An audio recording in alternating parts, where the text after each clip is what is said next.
In March of 2023, we went to Panama for 1 week and bought this beautiful boat, Second Wind. In December of 2023, we went down to Bocas del Toro in Panama to live on the boat for 4 months. So this is Panama. You can see it goes east and west, and Panama City is where the canal is in the middle. And over to the left of the screen, you see Bocas del Toro, and that's the archipelago near the Costa Rican border where we spent all our time. The archipelago was lovely. You can see it makes kind of a space that's enclosed by islands, so it's a very safe place to learn how to sail our boat. This is the main town, Bocas del Toro, and it's a scrappy tourist town.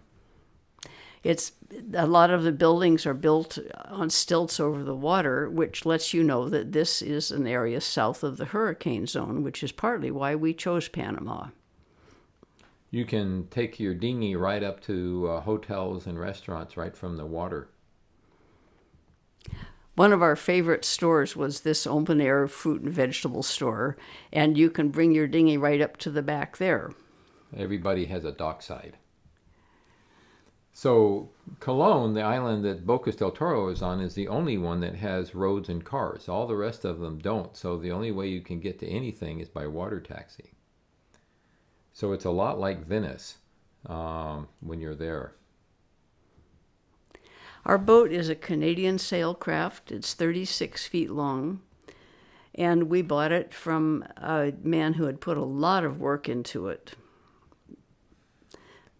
Yeah, it was on a dock about 15 miles away, and we are very happy with the boat, except one thing that happened is that the engine died between when we bought it and when we took possession of it. But anyway, here's what the deck looks like. It's nice and clean and very pleasant here in the cockpit, and you'll see a Ponga go racing by, which happened a lot at Anchorage. These guys would go charging through and rock our world. Rocking our world, yes. Not in a good way. This is our first night when we arrived in Bocas town, and it rained, as it often does there. Like a absolute deluge waterfall rain. Here's Johnny renting a bike and carrying our luggage from the hotel down to the water taxi so we could go pick up our boat. We brought it back to Marina in Bocas del Toro, the Bocas Marina. This is the shuttle that they operated, taking you from the marina into town and back. So this is Second Wind at dock. You can see tarps over to try to keep it warm. The big advantage of being at dock is so you can work on things. And here's a picture of some of the things we had shipped down, especially our 150-foot anchor. One of the things we shipped down was our anchor and 150 feet of chain, and here we are marking it off with twist ties so that as it goes over the edge of the boat, we can see how much footage we have down. So this was a time of working on the boat, and the marina was not very comfortable to live in because of bugs and heat from having no wind. Here's one of my favorite activities, bailing the dinghy. And here's Johnny the sailor on the dock, fixing things. And this is the beast. The beast. And here is our Quebecois mechanic saying, you have to be patient, it takes time. Well, finally it took 3 weeks, and we both agreed that we would go our separate directions because it wasn't going anywhere. So we took this fuel pump to a machine shop on the other side of the Panama.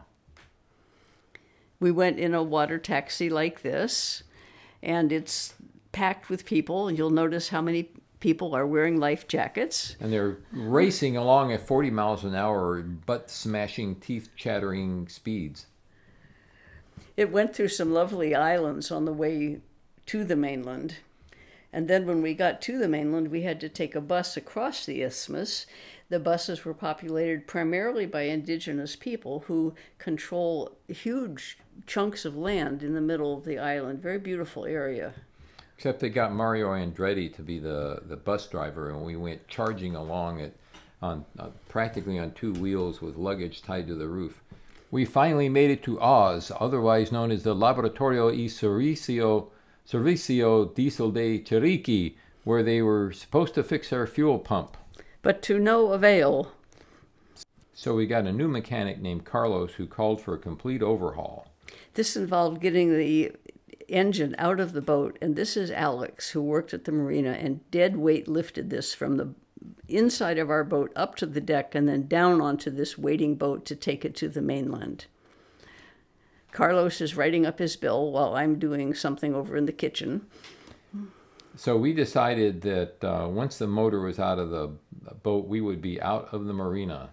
And here we are, finally, after 2 months, we finally get out at anchor. And it was lovely, with fresh breeze all the time, so the boat was cool. There were no bugs, and it was just a lovely place to be. This is part of our daily routine of taking a dinghy to and from the boat. This is what everybody did there. And this is Esteban, an indigenous man who came around to sell lobsters, in this case. Here's a beautiful fish he sold us. And he's paddling away. These boats are called cayucos, and they're dugouts from gigantic trees, and the indigenous people have been using them for centuries. Sometimes with sails, once in a while with a motor on the transom. This is one of 2 bars in the anchorage. This one's called the Buoy del Vita, the buoy of life. And here we are enjoying some life. That's right. And you can swim off the thing, and it's a very hip place to be. This is Michael. He's the man who sold us the boat, not the owner, but he was the owner's agent, and he became a good friend and a mentor to us. And here he is literally showing us the ropes. So we used him as the teaching captain for the first 2 days that we were sailing, so we knew what we were doing. I think that we really got to know what everything did, and the confidence built up really quick. And it's a bigger boat than hardtack, and it was quite an experience getting good at it.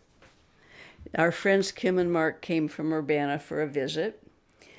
We were able to take them for a sail. Rented a lodge north of Bocastown, and they rented an ATV to get up the 5 miles to where their lodge was. We went inland to the mountains, to Boquete, and went for a hike in the woods. And visited a coffee plantation. This is what they call a cupping, which is the coffee version of a wine tasting. It's very particular. You don't just pick up a cup of coffee and drink it. No, you have to smell it and then blow on it and slurp it. And we didn't actually like the coffee so much, so we switched to beer. That's right. We entered a regatta, not on our boat because we weren't ready for that, but we crewed on a big catamaran. There are about 200 sailors who live on boats in the area, and they have this regatta every year. And it's a great thing because as you're sailing, you're racing against your friends, or you know the people on the other boats that are passing you or that you are passing. So it took about a day to sail the big loop, and then we went to the Bocas Marina and had the end of regatta party under the cantina. The cantina is what that roof is there. It's a bar at the marina. And here we are, just living our lives on the boat. We got really used to being on the boat. We got really used to the deck moving under our feet and getting around, and it was a really pretty normal thing for us. And we sailed down to Red Frog to visit some friends. This is their boat, a beautiful, beautiful boat called Shearwater, a 51 Formosa. And Eric and Patty have lived on this boat for 14 years. They don't even have a house anymore. This is their home. Wonderful couple. And here we are on the beach. The ocean side of the islands has wonderful beaches with huge surf, some days too big to get into. Yes, the other side, the inlet side, has mangroves, but the big beaches are on the ocean side. And here's Johnny on his 70th birthday, discovering a very good use for the coconut. That's right. here I am learning how to sail or motor the dinghy, which was great. The other thing we did for our birthdays is that we took diving lessons. This is Migena, who's from Albania, and how she ended up in this little tiny place in Panama, who knows, but she was a great teacher. Yeah, the scuba diving was really pretty wonderful. The corals are very active with a zillion fish, and we made a list on a whiteboard of all the fish we saw. It was just really lots of fun. But we couldn't take photographs underwater, so we don't have any pictures of that. This is a town called Old Bank on a nearby island, populated by people who were brought over from the eastern islands in the Caribbean, and they, to this day, speak their own dialect, which is nothing that anybody else in this area speaks.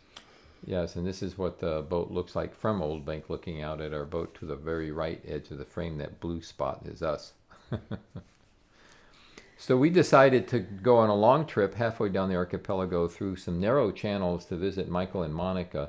And this is what it looks like on the navigation software. And this is what it looks like in satellite. And you can see some of the fog that we had to come out through on our way back up. We had a wonderful visit there. Michael's from Cuba. His partner is from the Czech Republic. And this is the house that they built by hand. And this is Monica cooking in the open-air kitchen. Over to the left is another friend of theirs from Cuba.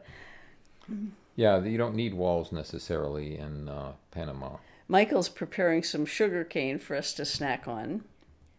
And Monica's preparing a coconut to make something, some smoothie, I guess. Oh, coconut curry. This is the rooster that was marching around earlier that day before Michael wrung his neck. So by the end of March, we put the boat back in Marina to await the engine to be installed. Here it is, all mothballed up, waiting for us to be back next December.